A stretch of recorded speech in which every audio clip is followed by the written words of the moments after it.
Welcome to Mtoto News Insight. My name is Titus Karaoke. On June 20th, Kenya joined the rest of the world in marking a special day to remember the plight of refugees who flee their countries in pursuit of safety. Anne Wamboi with the report. World Refugee Day, specially dedicated to remember those who are fleeing from their countries due to conflicts in search for peace, was this year marked at the University of Nairobi Graduation Square. Well, 20th of June marks the beginning of international agreements and international law on refugees and the essential need to create a global policy, if you like, in which people who are fleeing persecution and conflict would be able to cross into another border, into another country. So it was 1951 that the International Convention on Refugees was agreed at the United Nations and signed by all the member states, and it was the 20th of June. So that's why 20th of June is recognized globally as the start point of a global agreement on how to manage people, refugees who flee from their homelands into another country. According to UNHCR data, Somalia and South Sudan are the main refugee-producing countries, with over 480,000 refugees in Dadaab, Kakuma camps and other urban areas where both refugees and asylum seekers have been settled. The past year has seen an escalation in displacement from South Sudan, with the South Sudanese refugee numbers in the region rising to over 2 million, with 114,000 of them here in Kenya.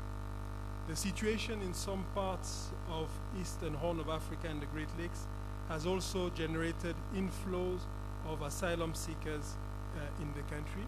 They run away from war, persecution, and resort to look for peace and better living conditions for their families. Toka Ethiopia makosa salama yangu sababu serikali amakosa kubwa sana shida amelete sababu ya ingia Kenya. And you will also hear from partners about how they are supporting them. Often, refugees are said to be associated with insecurity scares because of their background, which is not a fact according to UNHCR Senior Communication Officer. Well, in the context of Kenya, which is what I think you're referring to, there have been in the past perceptions of displaced communities, refugees, being linked to insecurity. But that connection has been unfounded and false. There's never been any connection between the displaced and insecurity or violence, particularly in Kenya. And unfortunately, in the past, refugee communities and populations, not just in Kenya but in other countries, have been scapegoated when there are security concerns. But it's a myth. It's a complete myth, and it's something that UNHCR has worked very hard to dispel and to destigmatize refugee populations here who are perceived by some, and it's a very small minority, of being involved in any kind of insecurity. It takes more than just the government to provide conducive environment for refugees. Kenyans, as well as other citizens from nations hosting refugees, should provide a safe haven before they repatriate back home. The 10th annual Kibra Music Festival, sponsored by Area MP Ken Okoth, happened this year at Mbagathi Road Primary School with the theme Leave No Child Behind. In line with fulfilling the Sustainable Development Goals, the festival was used to create understanding by children and become aware of SDGs through music, dance and poetry, where over 60 schools participated.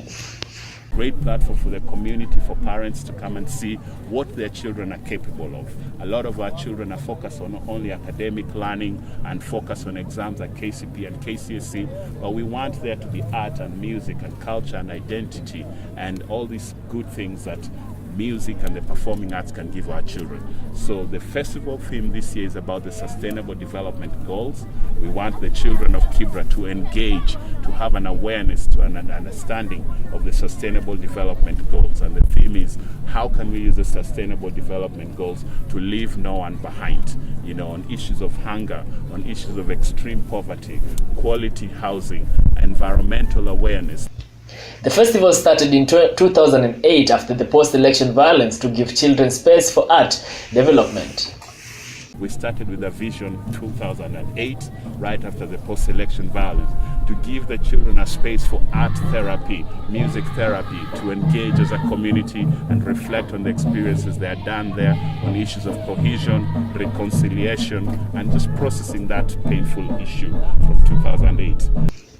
Nairobi Women Representative Esther Passaris echoed why children need to be engaged in SDGs and country's commitment. She further urged other constituencies to emulate art and entertainment as a way to foster integration. Having entertainment and music and the arts to teach you the way to go, I don't think there's a better way to do it. And I hope that every constituency would be able to embrace this so that they also get to meet each other as schools. I know they meet during sports, but arts is a beautiful way to meet. The best performers were awarded according to their different categories. Moving on, science or mathematics is not every student's cup of tea, but to some, these subjects perceived to be hard can be used to make great changes through maximization of skills and knowledge to provide long-term solutions to problems in an economy.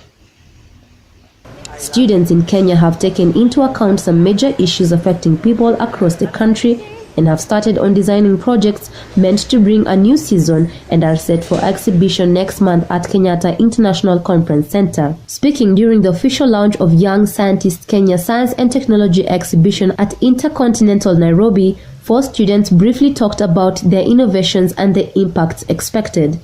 I would like to pose a question to all of you. How many are happy with the weather conditions you're experiencing? The unpredictable weather conditions. This is one of the problems caused by deforestation. That is one of the problems I'm addressing in this project. Deforestation causes global warming. The guest of honor, Cabinet Secretary for Education Honorable Ambassador Amina Mohamed, says the Kenyan government is in full support of the program while also encouraging more students to engage themselves to being a part of the young generation to make great and memorable changes in Kenya. Ladies and gentlemen, the ministry has allocated 1.3 billion Kenya shillings towards training and STEM. The funds are disbursed by the Higher Education Laws. God help to financially support students in this area. Increased uptake of these courses will result in the the future belongs to them, to the young people, yeah? And so our role is to facilitate and to prepare them, right? Make sure that they can embrace everything new that's coming onto the market, but also they can be part of that movement that is innovating, that is creating, right? Putting new products on the market. Because without that, it will be very, very difficult for them to adjust to what is happening around the world and what is. In fact, the question should be, why didn't it happen earlier? The STEM program is successful and ongoing in Tanzania since its launch 8 years ago and afterwards launched in July 2017 in Kenya by then Education Cabinet Secretary Fred Matiang'i alongside Ambassador of Ireland to Kenya Dr. Vincent O'Neill after long discussions between the Ministry of Education and the Ireland Embassy. In our country, our experience has been that once you incentivize children to take science in schools, again it adds to the innovative capacity of the school, to new university courses being established. And I was saying earlier on that directly related to companies expressing an interest to come into our country and invest in the country, because the skills that they require are there, be it for manufacturing, be it for assembly, be it for further research and innovation. So there's a direct link between this initiative today and Kenya's future economic prosperity. The program, receiving funding aid from the Irish and Kenyan government as well as private sectors, aim to popularize science through an attractive annual exhibition and competitions that schools and students can participate in to generate greater confidence in young people in their abilities to identify innovative ways to tackle many of the problems that retard development. The two-day exhibition set for 5th to 6th July at KICC will have participants showcase their projects and hopefully have investors buying or funding their innovations. I expect it to bring a bit of safety on the roads as well, and encourage drivers to drive safely and not drunk, basically. I expect my project to bring food security to the country, because agriculture is the backbone of the country, so we don't want an unhealthy backbone, so to speak. So food security is the main problem that we want to solve, and to ensure that there's enough food not only to consume but also to sell, since it's our main economic activity. My name's at making the environment better, because it's reducing the rate of deforestation, and deforestation in the country has been an issue.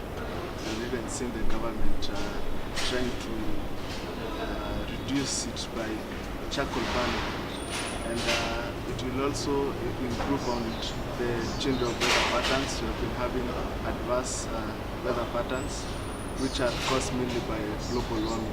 So when we reduce deforestation, it will automatically reduce the rate of global warming.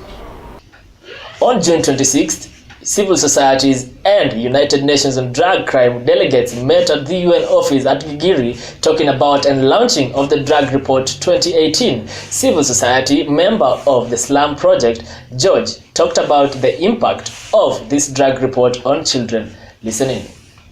Well, the impact of this report to children, it clearly shows the gap that are existing for stakeholders to be able to make their work look efficient. We've realized that there are a number of gaps that need to be captured, and it's only through knowing this we are able to know how we are able to make things look better. So the impact is there. The only way to do it is to see how we can consolidate all our efforts together and make a change. That's all we had prepared for you at Mtoto News Insights. Remember to get interactive with us at Mtoto News on Twitter, Facebook, Instagram, and YouTube. To get interactive, give us your feedback. And that's all we had today. I'm Titus Karaoke.